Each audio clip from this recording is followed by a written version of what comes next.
जादूनगर गांव के बाहर घने जंगलों में एक पुरानी हवेली थी।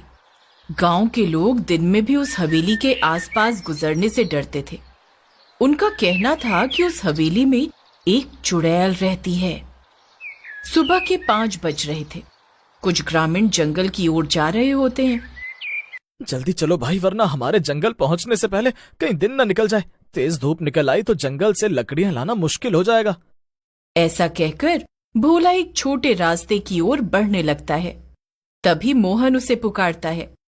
अरे भोला, ये तू क्या कर रहा है? उस रास्ते से क्यों जा रहा है? तुझे अपनी जान प्यारी नहीं है क्या?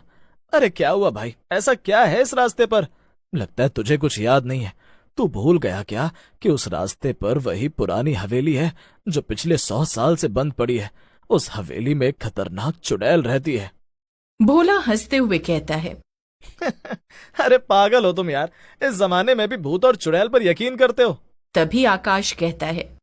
भोला काका, बाबा ठीक कह रहे हैं, उस हवेली में चुड़ैल रहती है। उधर से जाना अपनी मौत को दावत देने जैसा है। सबके मना करने पर भोला छोटे रास्ते को छोड़कर सभी ग्रामीणों के साथ लंबे रास्ते पर चलने लगता है। वैसे चुड़ैल वाली कहानी तुम लोगों को किसने बताई? ये कोई कहानी नहीं है, ये सब सच बात है। हमारे बाप दादा ने हमें बताई है। ये चुड़ैल उनके जमाने से इस हवेली में रहती है। तो क्या इस चुड़ैल ने कभी किसी के साथ कुछ बुरा किया है?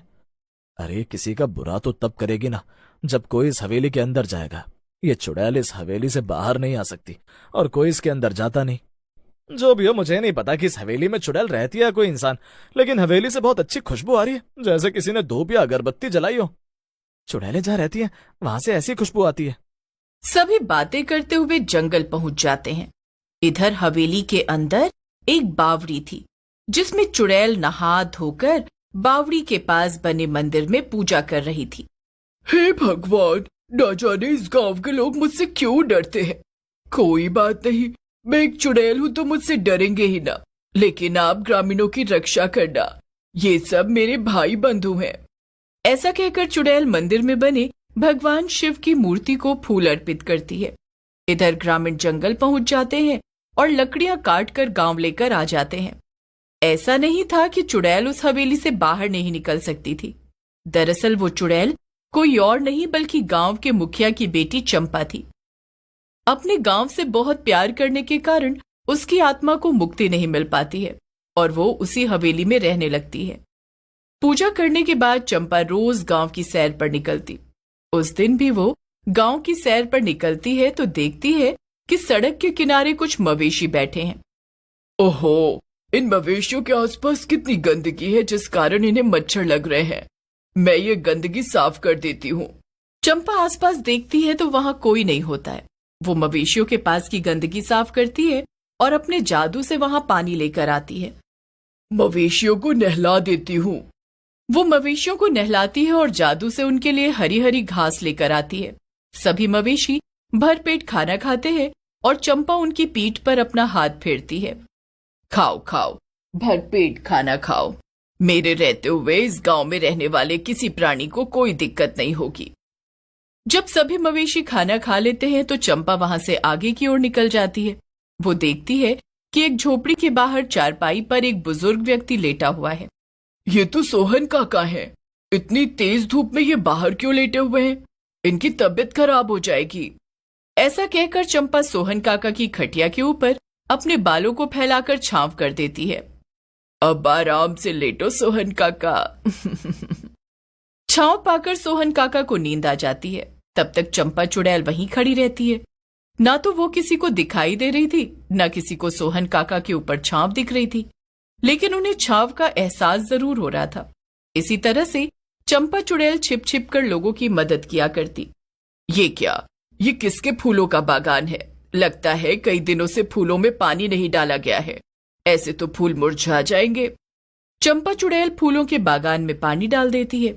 इसी तरह से दिन गुजर रहे थे। ग्रामीणों को पता भी नहीं था और चंपा चुड़ैल उनकी मदद कर देती थी। एक बार की बात है, अचानक गांव वालों पर एक विपत्ति आ जाती है। गांव में बहुत तेज चक्रवात आता है। ग्रामीण भागने लगते हैं। भागो भागो भैया, अपनी जान बचानी है तो भागो, वरना हम इस धूल भरी चक्रवात में उड़ जाएंगे। लोग अपनी अपनी जान बचाने के लिए इधर उधर भागने लगते हैं। लोगों के घर उजड़ जाते हैं।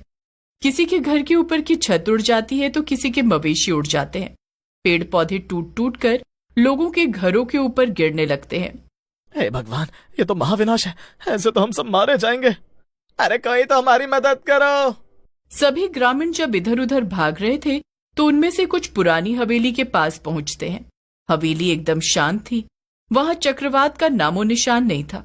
लगता है इस चुड़ैल से चक्रवात भी डरता है। देखो तभी तो हवेली के पास एकदम शांति है, ना यहाँ से पेड़ पौधे गिर रहे हैं, ना हवेली पर कोई आ जाए।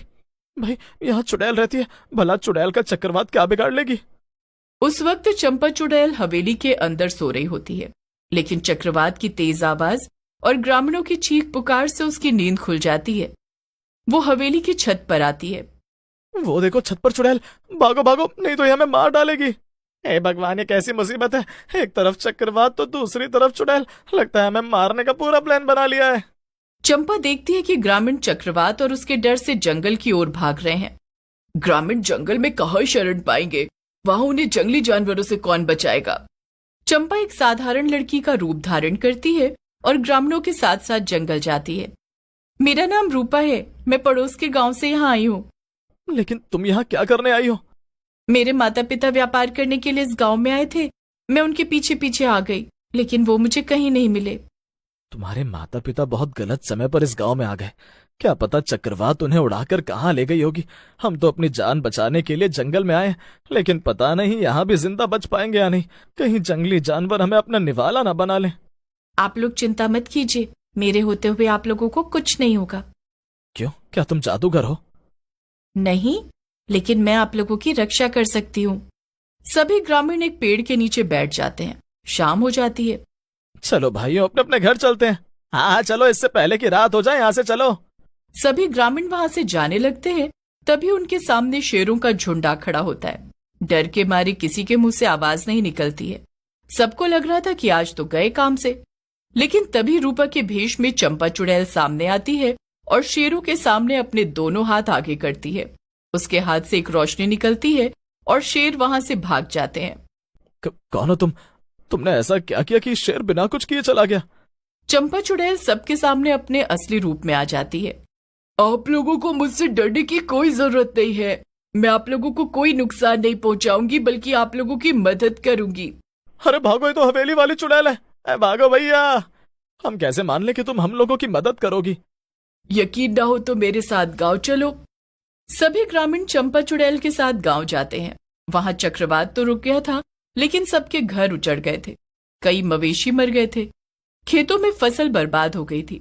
चंपा चुड़ैल अपने दोनों हाथ उठाकर जादू करती है और तभी गांव में सब कुछ सामान्य हो जाता है। लोगों के टूटे फूटे घर फिर से जुड़ जाते हैं, बल्कि नए जैसे हो जाते हैं। मरे हुए मवेशी जिंदा हो उठते हैं और खेतों में फसल फिर से लहलहा उठती है। ये देखकर ग्रामीण चंपा चुड़ैल का आभार जताते हैं। हम अब तक तुम्हें बुरा समझते थे, तुमसे डरते थे, लेकिन तुम तो बहुत अच्छी हो। ये गांव मेरा परिवार है, मैं भला अपने परिवार का बुरा कैसे कर सकती हूँ। मैं तो तुम लोगों को हमेशा खुश देखना चाहती हूँ। तुम्हारा बहुत बहुत धन्यवाद। आज हमें पता चला कि चुड़ैल अच्छी भी होती है। आज हम सब गांव में खुशियां मनाएंगे, तुम भी हमारे साथ हमारी खुशियों में शामिल हो जाओ। हाँ हाँ, क्यों नहीं, मैं तो खुद तुम लोगों के साथ रहना चाहती थी। वहाँ उस हवेली में मैं अकेले रहकर दुखी हो गई थी। उस दिन सभी ग्रामीण जश्न का आयोजन करते हैं। महिलाएं अच्छे अच्छे पकवान बनाती हैं। सभी नाचते हैं, गाते हैं और पकवान का आनंद उठाते हैं। चंपा चुड़ैल भी उन लोगों के साथ खूब एंजॉय करती है। आखिरकार उसके गांव में लोग उसे इंसान की तरह प्यार जो करने लगे थे। अब चंपा चुड़ैल रोज गांव आती, लोगों से मिलती जुलती, उनके काम में उनका हाथ बटाती और जब भी किसी ग्रामीण पर कोई मुसीबत आती तो वो चुटकियों में उन्हें उस मुसीबत से बाहर निकाल लेती। Please subscribe this channel.